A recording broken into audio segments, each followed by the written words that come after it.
дають нам можливості на фронті. বড়দিন উপলক্ষে দেওয়া বার্তায় রাশিয়ার প্রেসিডেন্ট ভ্লাদিমির পুতিনের মৃত্যু কামনা করেছেন ইউক্রেনের প্রেসিডেন্ট ভলোদিমির জেলেনস্কি।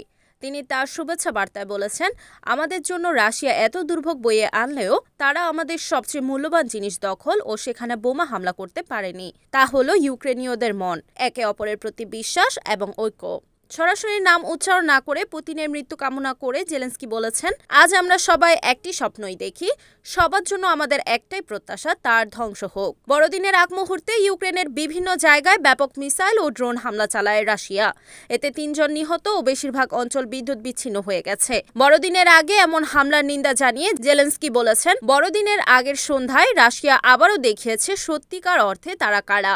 রাশিয়া ব্যাপক বোমা বর্ষণ করেছে, শত শত Shahed drone, ballistic missile, Kinzhal missile দিয়ে হামলা চালিয়েছে, সবকিছু ব্যবহার করেছে। ধর্মহীনরা এভাবেই আঘাত হানে। ২০২২ সালের ২৪ ফেব্রুয়ারি ইউক্রেনে পূর্ণমাত্রার সামরিক হামলা চালানোর নির্দেশ দেন পুতিন। এরপর প্রায় ৩ বছর ধরে ইউক্রেনে যুদ্ধ করছে তার সেনারা। এই সময় ইউক্রেনের ২০% অঞ্চল দখল করেছে রাশিয়া।